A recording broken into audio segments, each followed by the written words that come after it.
So చాలామంది వచ్చేసి మనకి చలికాలంలో ఎక్కువ హెయిర్ ఫాల్ చూడటం ఉంటుంది, దానికి ఏమైనా కారణాలు ఉన్నాయా అని అడుగుతారు.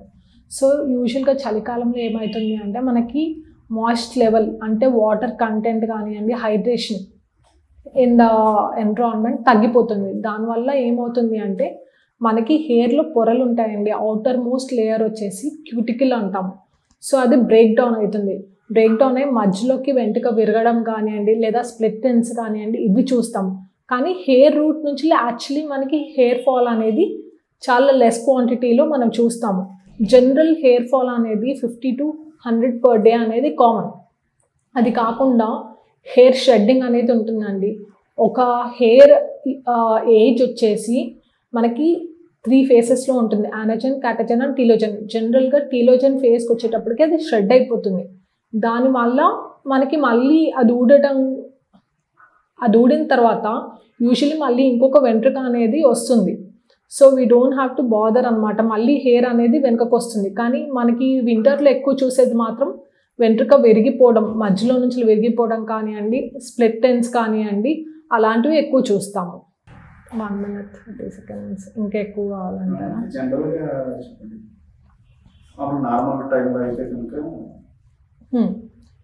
సో మనము ఇలా జుట్టు హెయిర్ విరిగిపోవటం అనే వాళ్ళకి మనం ఏం చెప్తామంటే యూజువల్గా ఒక 1 hour బిఫోర్ బాత్ మనం హెయిర్ ఆయిల్ అప్లై చేయటం. హెయిర్ ఆయిల్ అనేది మనం యూజువల్లీ ఏంటంటే మాడ నుంచి నార్మల్గా హెయిర్ ఆయిల్ అనేది సెక్రీట్ అవుతుంది. సో మనం ఏం చెప్తాము అంటే ఇక్కడ షోల్డర్ లెవెల్ నుంచి వెళ్ళి కింద జుట్టు వరకు మనకి హెయిర్ ఆయిల్ అప్లై చేయటం అనేది మనము సజెస్ట్ చేస్తాం. ఎస్పెషల్లీ ఎవరికైనా జెంటికల్గా కొంచెం వేవీ హెయిర్ కానీ కర్లీ హెయిర్ ఉందనుకోండి, కొంచెం ఆయిల్ని కొంచెం లైట్గా వేడి చేసి లైట్గా జుట్టుకి పట్టించేయచ్చు, ఓవర్ నైట్ పెట్టేయచ్చు. చాలా ఫ్రిజీ ఉంటుంది చూడండి, వాళ్ళకి మాత్రం మనం ఓవర్ నైట్ అప్లికేషన్ అలా చెప్తాం. అండ్ ఇంకొకటి ఏంటంటే మనకి చలికాలంలో హాట్ షవర్స్, బాగా మసిలే నీళ్ళు తోటి స్నానం చేస్తే ఏమవుతుందంటే ఎక్సెసివ్ ఆయిల్ అనేది బాగా కావాల్సిన ఆయిల్ కూడా షెడ్ అయిపోతూ ఉంటుంది.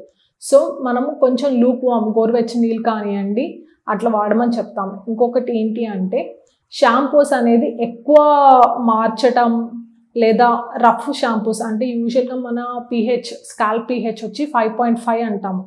సో మనం ఏదైనా మార్కెట్లో దొరికే షాంపూస్ అనేవి కొంచెం ఎక్కువ pH ఉంటాయి. సో మనం షాంపూ చూస్ చేసుకునేటప్పుడు 4.5 pH నుంచి 5.5 pH లోపల ఉన్న షాంపూస్ అయితే మనకి హెయిర్కి నరిష్మెంట్ అనేది ఉంటుందన్నమాట. సో అవి చూస్ చేసుకొని మనము అప్లికేషన్ చేసుకొని హెయిర్ వాష్ చేసుకున్న తర్వాత మనము లీవ్ ఆన్ కండిషనర్ కూడా మనం చెప్తాము. తలస్నానం చేశాక కండిషనర్ పెడితే కొంచెం బెటర్గా ఉంటుంది. అది తలస్నానం అయిపోయాక మనకి ఇంకా లీవ్ ఆన్ కానివ్వండి, కొన్ని కండిషనర్ లీవ్ ఆన్స్ ఉంటాయి, అవి యూజ్ చేస్తే బెటర్. జుట్టు పొడిబారటం, జుట్టు చల్లగా ఉండేటువంటి సమస్యలు కొంతమందిలో అధికంగా కనిపిస్తాయి. అంటే జనరల్గా అందరికీ ఒకేలా ఉంటుంది, కొంతమంది అసలు కారణం ఏంటి? సో జుట్టు పొడిబాడడము లేదా డల్లుగా ఉండడం అనేది ఫస్ట్ అండ్ ఫార్మోస్ట్ ఇంపార్టెంట్. ఇప్పుడు మనం కొంతమందిని చూస్తాం, కొంతమందిలో జుట్టు ఏంటంటే చాలా సిల్కీ ఉంటుంది, కొంతమందిలో వేవీ ఉంటుంది, కొంతమందిలో ఏమో చాలా రింగులు ఉంటుంది. ఇది ఎలా ఉండాలి అనేది బేసిక్గా ఏంటి అంటే జెనెటికలీ డిటర్మైన్. మన పెద్దవాళ్ళలో ఐదర్ మన పేరెంట్స్ కన్నా గ్రాండ్ ఫాదర్స్ కానీ ఎవరికైనా కొంచెం ఫ్రిజీ హెయిర్ కానీ రింగుల్ జుట్టు ఉంటే కానీ మనకి ఎక్కువగా ఉండే ఛాన్సెస్, అంటే మనకు వచ్చే ఛాన్సెస్ అనేది డెఫినెట్గా ఉంటుంది. సో కొంతవరకు వాటిని ఎలా ట్యాకిల్ చేస్తాము అనేది మన చేతిలో ఉంటుంది. సో అది మనం మాట్లాడుకుందాం. సో ఫ్రిజీ జెనెటికల్గా మనకి ఫ్రిజీ కానీ డ్రై హెయిర్, డల్ హెయిర్ ఉంటే కానివ్వండి, బాగా హాట్ షవర్స్ ఒకటి చేయొద్దు. అండ్ తడి జుట్టు మీద ఎప్పుడు కూడా దూకూడదండి. That is first point. Second point ఏంటంటే కండిషనర్ అనేది తప్పనిసరిగా వాడాల్సి ఉంటుంది. షాంపూ తర్వాత కూడా కండిషనర్ తర్వాత లీవ్ ఆన్ కండిషనర్స్ వస్తాయి, అవి వాడతాం. సో ఇకపోతే దాని తర్వాత హెయిర్ స్టైలింగ్ లైక్ డ్రైయర్ పెట్టడము, ఊరికే స్ట్రైట్నింగ్ చేయటము, లేదా ఏదైనా హెయిర్ స్టైలింగ్ అనేది హీట్ ఎక్కువగా పెడితే కూడా మనకు అవుటర్ మోస్ట్ లేయర్ హెయిర్కి ఏంటంటే క్రిటికల్ అనమాట, అది దెబ్బతింటుంది, హెయిర్ డ్యామేజ్ అనేది ఎక్సెసివ్గా ఉంటుంది. సో మనకి అవసరమైనప్పుడు హెయిర్ స్టైలింగ్ కానివ్వండి, హెయిర్ డ్రైయింగ్ కానీ చేసుకోవచ్చు. ఊరికే చేసుకుంటే మాత్రం అది ఇంకా వర్స్ అవుతుంది. సో ఇవి కాకుండా ఏం చెప్తామంటే ఒక 1 hour బిఫోర్ బాత్ లేదా చాలా ఫ్రిజీగా ఉన్న వాళ్ళకి ఒక షోల్డర్ లెవెల్ నుంచి కింద వరకు ఆయిల్ అనేది అప్లికేషన్ చేస్తే హెయిర్కి మనం స్కిన్కి ఎలా మాయిశ్చరైజర్ రాస్తామో హెయిర్కి ఆయిల్ అనేది అలా మాయిశ్చరైజర్ ఇస్తుంది. సో అంతేకాని న్యూట్రిషన్ అనేది లేదు.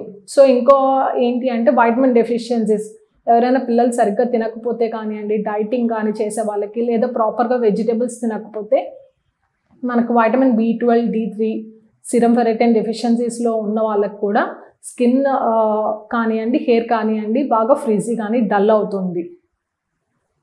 సో ఇంకొకటి ఏంటి అంటే షాంపూస్ అనేది కూడా మనం కొంచెము నరిష్డ్ షాంపూస్ అనేది చూస్ చేసుకోవాలి. ఊరికే షాంపూస్ చేంజ్ చేయటం అనేది కూడా మనము అడ్వైస్ చేయము. సో వింటర్లో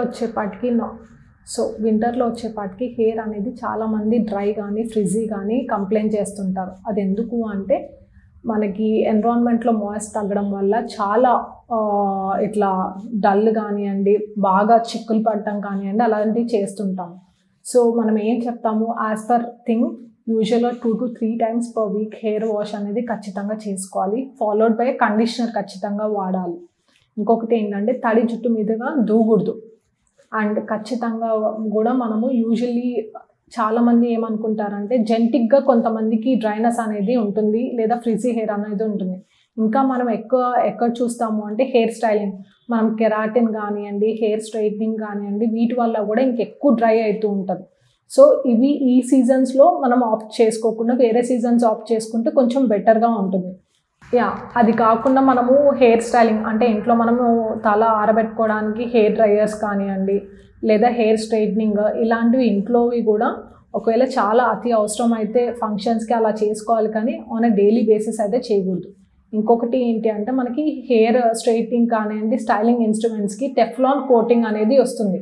సో టెఫ్లాన్ కోటింగ్ యూజ్ చేస్తే హెయిర్ డ్యామేజ్ అనేది కొంచెం మినిమల్ అవుతుంది. అసలుకి అవ్వదు అని చెప్పను, కానీ మినిమల్గా మనం మెయింటైన్ చేసుకోవడానికి ఉంటుంది. సో అది కాకుండా హెయిర్ స్ట్రైట్నింగ్ కానివ్వండి, ఏదైనా చేస్తున్నప్పుడు హెయిర్ స్టైలింగ్ కానివ్వండి, హెయిర్ స్ట్రైట్నింగ్ కానీ చేసేటప్పుడు యూజువలీ మనకి హీట్ ప్రొటెక్టెంట్ అని స్ప్రేస్ లాంటివి దొరుకుతాయండి జుట్టుకి.